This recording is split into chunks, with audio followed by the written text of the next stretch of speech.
bonjour à tous. Nous allons faire un coup de projecteur sur une société, Future Investment Managers, et surtout écouter les conseils de son président, car c'est un grand spécialiste des marchés de l'économie. Julien Nebenzahl, bonjour. Bonjour. Merci d'être avec nous. J'aimerais toutefois donner un petit peu les contours de votre société, Future Investment Manager, une équipe de gérants expérimentés, et votre philosophie de gestion, c'est l'analyse comportementale. Je préciserai encore une chose, c'est que vous disposez d'un ensemble de fonds regroupés en deux catégories pour optimiser la gestion des portefeuilles. Il faut que les téléspectateurs le sachent. Une première catégorie de fonds, ce sont les fonds flexibles, et puis une deuxième catégorie qui sont les allocations ETF. Pour en parler, qui de mieux que le président? Julien, est-ce que vous pourriez nous dire quelle est la mission et la philosophie de votre société? Parce que la finance comportementale, qu'est-ce que c'est? On n'est pas sûr de savoir ce que ça recouvre. Oui, bien sûr. La finance comportementale, c'est effectivement quelque chose d'assez récent. Ça a 30 ans. Ce sont des travaux au départ académiques faits par des chercheurs. Il y a déjà eu 3 prix Nobel, notamment Richard Thaler en 2017, le plus récent. Alors, l'idée de la finance comportementale, c'est d'abord partir du constat que la théorie classique de la finance ne fonctionne pas. Alors, ce n'est pas les gens de la finance comportementale qui le disent, ce sont les théoriciens eux-mêmes. Harry Markowitz, par exemple, Eugène Fama, ont dit que leurs postulats n'étaient pas forcément ceux qui reflétaient la réalité des marchés financiers. Et notamment, un des postulats de la théorie financière classique dit que les décisions des agents économiques et des agents financiers sont toujours rationnelles. Et en fait, en finance comportementale, on dit quelque chose d'un peu différent. On dit que la rationalité, bien sûr, existe, mais que les décisions ne sont pas toujours rationnelles. Et que, en fait, on peut comprendre et parfois un peu anticiper, ou en tout cas mieux évaluer le niveau de risque. On peut comprendre les marchés financiers en s'attachant plus au comportement des acteurs, plutôt qu'à une équation financière quelconque, qu'il s'agisse de rendement, de risque, de volatilité, de tous ces facteurs bien connus de la théorie financière classique. Donc notre travail, nous, c'est d'une part d'évaluer la dynamique économique au travers du cycle. Donc ça, ce sont des travaux sur les comportements des grands agrégats économiques sur longue période.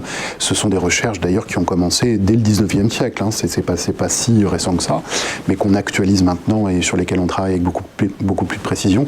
Et puis surtout, le deuxième point qui va avec, c'est d'essayer d'évaluer le sentiment des opérateurs. Est-ce que les opérateurs sont très exposés au marché risqué, par exemple marché action, est-ce qu'ils sont peu exposés au marché action, et comment est-ce que tout ça s'articule justement dans le cycle. Ça nous permet de décider, non pas sur la base, encore une fois, d'une équation financière, mais de décider sur la base des comportements des agents, s'il faut détenir des actions, détenir des obligations, lesquelles et dans quelle perspective. Alors le comportement des banques centrales, il n'est pas négligeable. Les banques centrales, ces derniers mois, ont soutenu l'économie.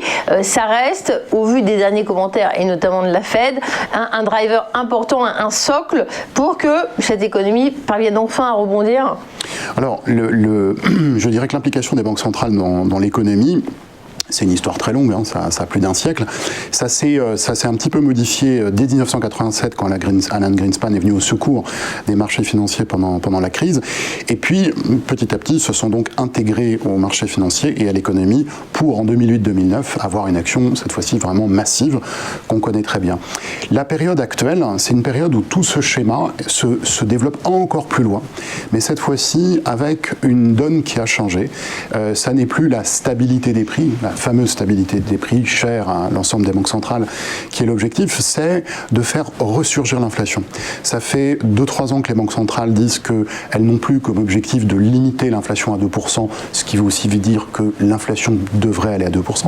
C'est maintenant de dire qu'elles souhaitent que l'inflation soit à 2%, voire au-dessus, pendant une période relativement longue. Ça signifie que pendant de nombreux trimestres, les banques centrales vont continuer à la fois à mettre à disposition des marchés les liquidités nécessaires pour accentuer toute croissance économique et d'autre part ne jamais toucher au taux tant que l'inflation n'est pas structurellement présente. Et quand je dis structurellement, encore une fois, je parle et je les cite, je parle de plusieurs trimestres où l'inflation serait supérieure à 2%. Donc oui, c'est un facteur de soutien à l'économie, au marché financier et ça va durer encore pendant très longtemps. l'index de l'inflation, ça reste vraiment un cap que ces banques et que beaucoup d'agents ont en ligne de mire là, en ce moment. Ah oui, c'est ça. Les banques centrales ne vont pas, si on se dit tiens l'inflation, supposons qu'elle remonte dans un an, les banques centrales vont monter leur taux pour contrer ça. Non, elles ne le feront pas. Elles resteront, comme on dit, derrière la courbe. Elles se situeront toujours, elles laisseront toujours l'inflation repartir le plus possible avant de toucher à leur politique monétaire, ce qui est exactement l'inverse d'il y a 30 ans. Et c'est pour ça qu'on peut parler de cycle monétaire. Parce qu'il y a 30 ans, au contraire, dès que l'inflation donnait un petit signe de frémissement, tout de suite les taux remontaient. Là, on est dans une situation radicalement inverse. Alors la pomme de discorde, l'une d'elles de l'année 2020, c'est le Brexit. Un feuilleton qui va durer jusqu'au bout. Alors, on a l'impression qu'il y a la perspective, la possibilité d'un compromis. Comment ça impacte les marchés là, en ce moment? Alors, dans le cercle, ce que j'appellerais le cercle de la raison, le Brexit est un problème sans solution. C'est un typiquement anglais presque. Voilà, c'est un point de vue que j'ai depuis assez longtemps, c'est que en fait les deux parties veulent des choses qui sont irréconciliables. On peut, et là l'arrivée d'un acteur qu'on pourrait qualifier un peu de populiste avec Boris Johnson, on peut éventuellement avoir une porte de sortie. La porte de sortie serait la présentation d'un arrangement qui permettrait à Boris Johnson de dire à son peuple c'est merveilleux. Et en fait la particularité des populistes c'est qu'ils disent à peu près n'importe quoi, hein. Enfin ils disent ce qu'ils veulent et à peu près n'importe quoi, on a vu cette année, ouais. Mais qu'ils arrivent à convaincre que c'est une bonne chose. Ils arrivent à convaincre parfois des majorités. Regardez Trump, il a dit tout et son contraire, et tout en arrivant à convaincre finalement un électorat, puisqu'il a fait quand même beaucoup de voix, un électorat significatif. Donc là, on peut avoir un accord au sens où Boris Johnson, non pas sauverait la face, mais arriver à le présenter correctement. Alors vous me posez la question de l'impact sur les marchés financiers. Moi, à mon avis, ça va être significatif. Il va être significatif pour une raison bien simple, c'est que l'Europe a montré en 2020 une cohésion assez exceptionnelle, avec notamment la création du plan de relance et une adhésion unanime à cette idée à la fois d'endettement, d'investissement. Mais si ensuite on ajoute à ça une capacité de l'Europe à gérer la sortie d'un acteur très important, le Royaume-Uni, avec finalement un accord, ça veut dire que l'Europe est résolument forte. Donc je pense que s'il y a un accord sur le Brexit, les marchés financiers vont nécessairement le saluer. Et je crois que ce sera peut-être même un driver pour les investisseurs internationaux pour revenir un peu plus sur les actions européennes. Autre dossier important de l'autre côté de l'Atlantique, là, cette fois, le compromis au Congrès américain sur le plan budgétaire, c'est important parce que la relance, les États-Unis comptent dessus. On a l'impression qu'on se dirige enfin vers un compromis. Vous avez ce sentiment aussi, hein? Oui, il aurait été évidemment souhaitable que tout ce projet, pour l'économie américaine bien sûr, tout ce projet de dépenses, parce que je trouve que c'est un peu moins un plan de relance plutôt qu'une dépense pour soutenir l'activité actuelle qui est ralentie du fait de la crise sanitaire. Il aurait été souhaitable que ce soit lancé avant l'élection présidentielle. Évidemment, tout est ralenti maintenant parce qu'il y a déjà le débat entre démocrates et républicains qui commence, donc Biden a déjà une petite expérience de ce qui va se passer pendant sa présidence. Il est à peu près acquis que les républicains veulent quand même donner un souffle à l'économie. On parle de 750 milliards déjà sur lesquels tout le monde serait déjà d'accord. Évidemment, ce qui comptera, c'est beaucoup plus le plan, alors cette fois-ci de relance et le plan finalement de société de Joe Biden, qui lui arrivera après son élection, donc après le 20 janvier. Et là, qui dépendra des accords entre justement les républicains et les démocrates.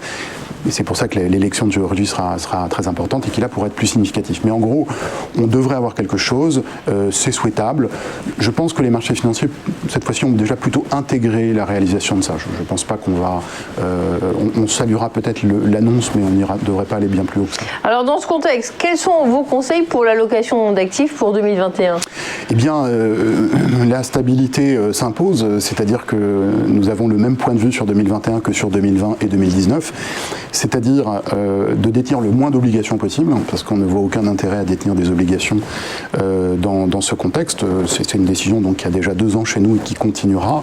Et inversement, de détenir le plus d'actions possible. Alors tout ça, attention, se mesure à l'aune de la capacité de chaque individu à s'exposer au risque. Il ne s'agit pas, quand on a un profil prudent, qu'on est averse au risque, il ne s'agit pas de mettre son patrimoine sur les actions. Mais de dire qu'à chaque fois qu'une décision doit être prise entre plus ou moins d'obligations et plus ou moins d'actions, il vaut mieux aller pour nous vers le moins d'obligations possible. Il y a peu d'intérêt, il n'y a rien à gagner ou très peu à gagner, et de conserver des actions. Nous pensons que l'année 2021 sera une année modérément positive sur les actions, mais positive, en tout cas pas négative. Merci beaucoup Julien Nebenzahl pour cet éclairage sur les marchés, sur l'économie, les banques centrales. On a évoqué beaucoup de sujets. Il est le président de Future Investment Managers, spécialiste de la finance comportementale. Merci de cet entretien, merci à vous de nous avoir suivis.